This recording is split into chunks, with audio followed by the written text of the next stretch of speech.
"Don't come to Christmas dinner," my sister texted. I stared at the screen for a full minute. Then I called her. "Are you serious right now?" She picked up on the third ring, her voice flat, rehearsed. "We're keeping it small this year, Tess. Don't make it a thing." I could hear the television in the background. She wasn't stressed. She wasn't conflicted. She had already made this decision long before the text. "Put Mom on," I said. There was a pause. Shuffling. Then my mother's voice came through, calm and measured, the way she always sounded when she was about to say something she knew was wrong.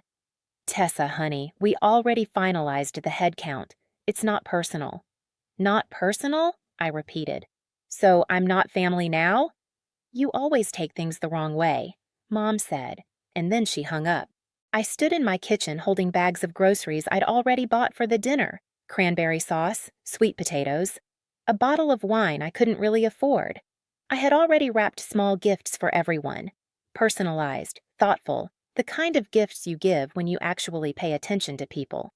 Welcome back to Untoldrevengefiles. Today, the story you're about to hear takes place in a small suburb outside Columbus, Ohio.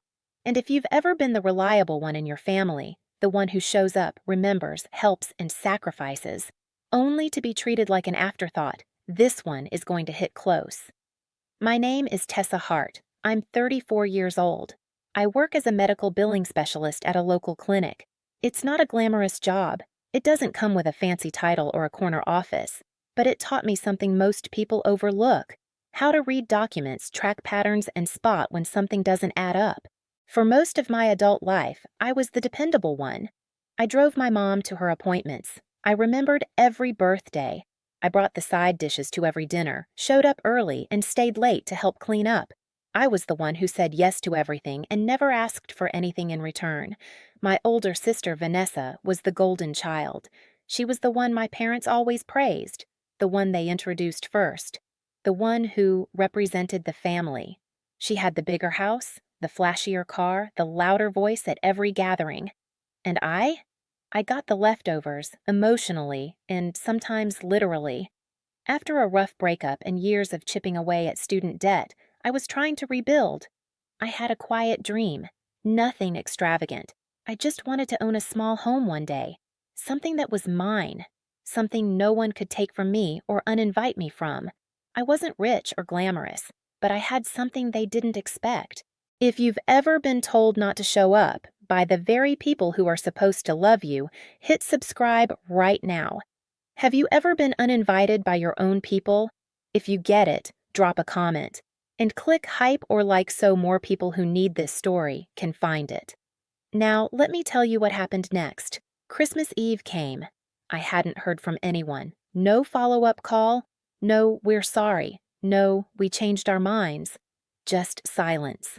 I sat in my apartment that night staring at the gifts I had wrapped and the food I had prepped, and I made a decision. I wasn't going to force myself into their celebration, but I wasn't going to waste the food either. Christmas morning, I drove to my mother's house. I didn't plan to stay. I just wanted to drop off the groceries and the gifts. I figured it was the decent thing to do, the thing Tessa always does. Show up, be kind, take the high road even when the road feels like it's caving in under your feet. I pulled up to the house and saw the cars: Vanessa's SUV, my uncle's truck, my cousin Derek's beat-up sedan, Derek, who once told me at Thanksgiving that I'd never amount to anything real. He was invited. I wasn't. I grabbed the bags and walked to the front door. Before I could knock, Vanessa opened it. She stepped outside and pulled the door shut behind her like a bouncer at a club. "What are you doing here?" she said. "I brought the food and the gifts." "We told you not to come." "I'm not staying. The front door swung open behind her. My cousin stepped out, then my uncle, then my mother. They all stood there, staring at me like I was a stranger holding bags on a doorstep. And then Vanessa said it, loud enough for everyone inside to hear. "You weren't invited, Tess." The words hit me like a slap. I stood there, arms full, face burning, while Christmas music played behind them and someone inside laughed. I set the bags down on the porch without a word. I turned around. I walked back to my car. My hands were shaking so badly I could barely grip the steering wheel. I sat there for a few minutes, just breathing, trying not to cry in my mother's driveway on Christmas Day. That's when I noticed a missed voicemail on my phone. I almost ignored it, but something told me to listen. It was from my bank. Ms. Hart, this is David Loomis from First Heritage Savings. We need to speak with you regarding recent activity on an account tied to your name. Please call us at your earliest convenience. I played the message twice. Then I wiped my eyes, started the car, and drove home. I didn't know it yet, but that voicemail was about to change everything. The day after Christmas, I woke up with swollen eyes and a pit in my stomach. I checked my phone out of habit, hoping maybe, just maybe, someone from my family had reached out. An apology. A Merry Christmas, Tess. Anything. Instead, I found the family group chat buzzing. Photos had been posted. My mother's dining table full of food, including the cranberry sauce and sweet potatoes I had dropped off. Everyone smiling, glasses raised, wearing matching pajamas Vanessa had probably organized. The caption under one photo read, "Just us. Just us." Like I had never existed. Like I was never part of the equation. Like I wasn't standing on that porch 12 hours ago with bags in my hands and tears burning behind my eyes. I scrolled further. Someone had gone into the shared family photo album, the one we'd all contributed to for years, and removed every picture I was in. Birthday dinners, Thanksgiving. Even a photo of me and my grandfather from years ago. Gone. I sat on the edge of my bed and felt something shift inside me. Not sadness this time. Something harder. Something that had been building for years and had finally found its footing. I called my mother that afternoon. I kept my voice steady. "Mom, I saw the photos." "Tessa, it was one night. Don't blow it out of proportion." "You used the food I brought." "Well, it was already there. What were we supposed to do, throw it away?" "You could have let me in." Silence. Then, "Your sister thought it would be easier without the tension." "What tension? I've never caused tension." "See? This is what I mean. You're always so sensitive." She hung up again, and I realized something clearly for the first time. My mother wasn't caught in the middle. She had chosen a side a long time ago. She just never said it out loud until now. A few days later, I tried one more time. I sent Vanessa a long, honest message. I told her how much the exclusion hurt. I told her I didn't understand what I had done wrong. I asked if we could talk, really talk, like adults. Her reply came 3 hours later, one line. "If you can't handle family dynamics, that's on you." That was betrayal number 1. But it wasn't the last. Betrayal number 2 came quietly, the way financial manipulation always does. I remembered the voicemail from the bank on Christmas Day. I finally called back. The representative told me there had been unusual activity on a savings account tied to my Social Security number. I didn't even remember opening it at first, until it clicked. Years ago, when I was 22, my mother had asked me to help set up a savings account. She said it was for emergencies. She said it would be our family safety net. I co-signed. I added my name. I trusted her. I hadn't touched that account in over a decade, but apparently someone had. There had been withdrawals, transfers, activity I never authorized, and now the bank had flagged it because of a recent large transaction that didn't match the account's usual pattern. I asked the representative to send me the statements. When they arrived in my inbox, I printed every page and spread them across my kitchen table. The numbers didn't lie. Money had been moving in and out of that account for years, and none of it was mine. Then came the pressure. Vanessa called me for the first time in weeks, not to apologize, not to check in, but to remind me of everything Mom had done for me. "You owe her, Tessa, after everything she sacrificed. After all those years she supported you." "Supported me how?" I asked. "Emotionally, financially. You lived under her roof." "I was a child, Vanessa. That's what parents do. You're so ungrateful. No wonder nobody wants you around." That was the knife, and she twisted it slowly. Betrayal number 3 came at a post-holiday gathering I hadn't planned to attend. My aunt invited me. She said it would be low-key. I should have known better. When I walked in, Vanessa was holding court in the living room, surrounded by cousins and extended family. She saw me, smiled wide, and said loudly enough for the room to hear, "Oh, look, Tessa made it. Everyone be careful. She's always been sensitive. Can't handle real life." Laughter. Not all of it, but enough. Enough to make my face burn. Enough to make me set down my coat and stand very still while the room watched to see if I'd crumble. I didn't. I smiled. I stayed for 20 minutes. I made small talk with my aunt, and then I left. But in the car, I didn't cry. I opened my phone and started a new folder. I labeled it Evidence. I saved every text Vanessa had sent, every dismissive voicemail from my mother, every bank notification, every date, every dollar amount, because something was becoming very clear. They didn't just want me gone from the dinner table. They wanted me small, quiet, compliant. They wanted someone who would sign documents without reading them, who would accept blame without questioning it, who would keep giving and never ask where the money went. Then Mom called again. Her voice was sweet this time, too sweet. "Tessa, honey, I need you to come by the house and sign something. It's just paperwork, to make things easier." "What kind of paperwork?" "Don't worry about the details. It's financial stuff. I just need your signature." "I'll think about it," I said. "Don't overthink it, baby. It's family." I hung up and stared at my phone. 2 days later, the bank called again. This time, it was the manager himself. "Ms. Hart, we need you to come in. Bring 2 forms of ID. This is urgent." And just like that, the trap I could feel closing was about to open wide. What they didn't know, what none of them ever bothered to learn, was what I actually do for a living. I'm a medical billing specialist. That might not sound impressive at a dinner table full of people who measure worth by titles and tax brackets. But here's what that job taught me: how to read paperwork, how to cross-reference codes, how to spot inconsistencies between what someone says happened and what the records actually show, how to follow a paper trail that someone tried to bury. I wasn't a lawyer, I wasn't a detective, but I understood documentation, I understood authorization, and more importantly, I understood liability. For years, I had kept records, not because I was planning for a moment like this, but because life had already taught me the hard way that people lie, and when they do, the only thing that saves you is proof. I had screenshots of every time my family pressured me to pay for something, then mocked me afterward for being cheap. I had voicemails where my mother said things like, "Don't read it, just sign." At the time, I didn't think much of it. Now, that sentence echoed in my head like a warning siren I had ignored for years.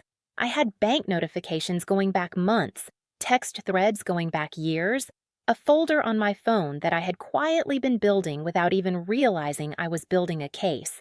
I didn't fully understand the whole picture yet, but I could feel something tightening around me, a trap that had been set long before the Christmas text, long before the humiliation on the porch, long before Vanessa called me ungrateful.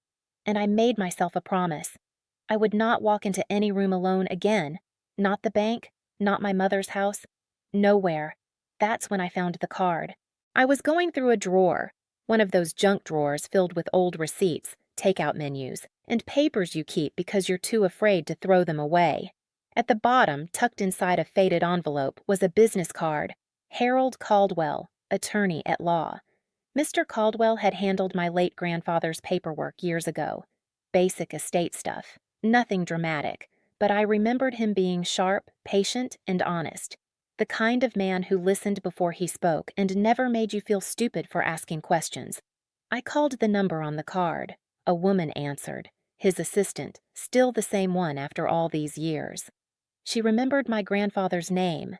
She put me through. "Mr. Caldwell? This is Tessa Hart, Gerald Hart's granddaughter." "Tessa?" he said warmly. "I remember your grandfather well. What can I do for you?" I told him everything. The Christmas exclusion, the bank calls, the savings account, my mother's request to sign something, the pressure from Vanessa, the voicemails, the texts. He listened without interrupting. When I finished, the line was quiet for a moment. Then he asked 3 questions. "Did you ever authorize withdrawals from that account?" "No." Did you ever sign as a guarantor for any loan or credit line? I don't think so, but my mom had me sign things over the years. I didn't always read them. Do you have proof of what they said to you? The pressure, the requests, the instructions not to read? Yes, I have all of it. Another pause. Then, Tessa, I want you to bring everything to my office before your bank appointment. Every screenshot, every voicemail, every form you remember signing. Can you do that? Yes. Good. And Tessa? Yes. They're counting on you being embarrassed. They're counting on you folding the way you always have. Don't give them that power. I hung up and exhaled for what felt like the first time in weeks. The next few days were tense. I could feel my family circling. Vanessa sent a text, cold, surgical. If you make trouble, don't expect to be included in anything ever again. I read it 3 times. The threat wasn't even hidden anymore. She wasn't pretending this was about Christmas or head counts or family peace. This was about control, and she was warning me what would happen if I stepped out of line. Then Mom called. Her voice had shifted, soft now, almost fragile. The guilt voice, the one she used when she wanted something but couldn't demand it outright. Honey, I don't know why you're making this so complicated. We just need you to help with a few things. It's family. That's what family does. What exactly do you need me to sign, Mom? Just come by the house. We'll go over it together. I'm not signing anything without understanding it first. Silence. Then, quietly, you sound like a stranger, Tessa. Maybe that's because you've been treating me like one. She hung up. I spent that night organizing my folder, printed texts, saved voicemails to a flash drive, downloaded every bank statement I could access online. I laid it all out on my kitchen table and looked at it, really looked at it. It wasn't just a collection of messages and numbers. It was a timeline, a pattern.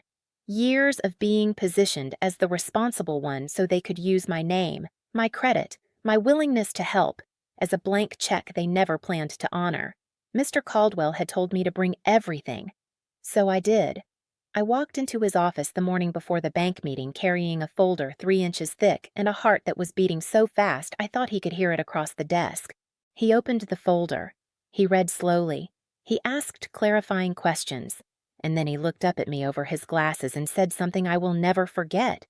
They thought you were the weak one, Tessa. But you're the only one who kept receipts. The bank appointment was set for 10 o'clock on a Tuesday morning, 3 weeks after Christmas. 3 weeks after I stood on my mother's porch holding bags of food and heard my own sister tell a room full of people that I wasn't invited. Mr. Caldwell met me in the parking lot of First Heritage Savings. He wore a gray suit and carried a leather briefcase that looked like it had seen decades of courtrooms. He nodded at me once, firmly, the way someone does when they're saying, "We're ready." We walked in together. The bank manager, David Loomis, was already waiting. He led us to a small conference room in the back.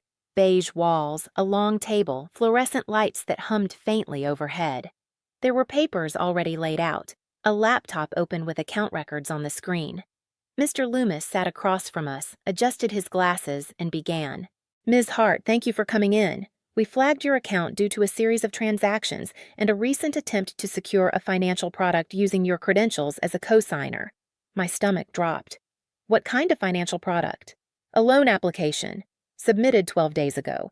Your name, your social security number, your signature, or what appears to be your signature, are listed as a guarantor. I looked at Mr. Caldwell. He didn't flinch. My client did not authorize that application, he said calmly.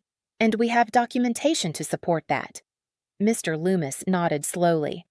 That's why we called you in. We need to verify. The conference room door opened, and there they were. My mother walked in first, wearing her church coat chin high like she was arriving at a PTA meeting. Behind her, Vanessa, heels clicking on the tile floor, designer bag on her arm, smile already loaded. They stopped when they saw Mr. Caldwell. What is this? Vanessa said, looking at me. Why do you have a lawyer? Sit down, please, Mr. Loomis said. We have questions for everyone involved. Mom sat slowly. Vanessa stayed standing for a moment, scanning the room like she was calculating whether she still had control. Then she sat. Mr. Loomis turned the laptop screen toward them. Can either of you explain the transactions made on this joint account over the past 36 months? Mom opened her mouth, then closed it. Vanessa jumped in. This is a family account. Tessa knew about it. I co-signed it when I was 22, I said. I haven't touched it since. I didn't authorize any withdrawals, any transfers, or any loan applications. Vanessa's smile thinned. Tess, why are you making this a big deal? I looked at her, really looked at her, and something in me unlocked. Because you uninvited me from Christmas like I was nothing, I said. You stood at the door and announced to the whole family that I wasn't welcome. You used the food I paid for and erased me from the photo album. And then, while I was still trying to figure out what I did wrong, you tried to use my name like it was yours. The room went silent. Mr. Caldwell opened the folder. He laid out the printed text messages, the voicemails transcribed on paper, the bank statements with highlighted discrepancies, the dates, the amounts, the messages where my mother told me to just sign without reading, the text where Vanessa threatened me if I made trouble. He slid them across the table one by one, like cards in a game that was already over. My client has a full record of coercion, unauthorized financial activity, and a pattern of manipulation designed to exploit her trust and her legal standing on these accounts, Mr. Caldwell said. We are requesting a full audit trail, copies of every signed document, and an immediate freeze on any pending applications tied to Ms. Hart's name. Mr. Loomis looked at the documents. He looked at my mother. He looked at Vanessa. We'll need to initiate a formal review, he said. And depending on what we find, this may be escalated to our compliance and fraud division. Mom's face crumbled, not with guilt, with shock. The shock of being caught, the shock of realizing that Tessa, quiet, dependable, invisible Tessa, had kept every receipt. Vanessa's jaw tightened. She grabbed her bag. This is ridiculous. She's blowing this out of proportion. Ms. Hart, Mr. Loomis said, addressing Vanessa directly now, I'd recommend you consult your own attorney before making further statements. Vanessa froze. Mom whispered, Tessa, please. I looked at her, and for the first time in 34 years, I didn't fold. You told me not to come to Christmas dinner, I said quietly. You told me I wasn't needed, but you needed my name on your account. You needed my signature on your paperwork. You needed me to stay small so you could use me without resistance. I paused. I'm done being small. Mr. Loomis closed the laptop. We'll be contacting all parties involved. No further transactions will be processed on these accounts until the review is complete. We walked out of that bank, Mr. Caldwell and I, into pale winter sunlight. My hands were trembling. My legs felt hollow, but my chest felt open for the first time in years, like I had been holding my breath since childhood, and finally let it go. In the weeks that followed, I did what I should have done years ago. I separated my finances completely. I removed my name from every account I didn't control. I filed disputes for every unauthorized transaction. Mr. Caldwell handled the legal side with the steady patience of someone who had seen families destroy themselves over money and pride. Vanessa sent a storm of furious texts. You ruined everything. You're dead to me. I hope you're happy. Mom tried a different angle. Tears, guilt, silence, then more tears. After everything I did for you, Tessa, after everything. I didn't respond to any of it. I set one boundary and made it final. No more private meetings, no more surprise paperwork, no more using the word family as a weapon to make me comply. They tried to erase me from a dinner table. Then they acted shocked when I refused to be erased from my own life. If your family ever iced you out, then turned around and tried to use your name, your credit, or your trust, tell me you get it. Share your story in the comments. Were you uninvited, blamed, or pressured to help while being treated like an outsider? Hit subscribe so you don't miss the next story. And click hype to help this story reach the people who need to hear it most. Standing up for yourself is tough, especially when it's your own blood making you feel like you don't belong. If you've been there, subscribe and become part of our community. Let me know this story helped by clicking hype, and tell me where you're watching from. I love seeing how far these stories travel.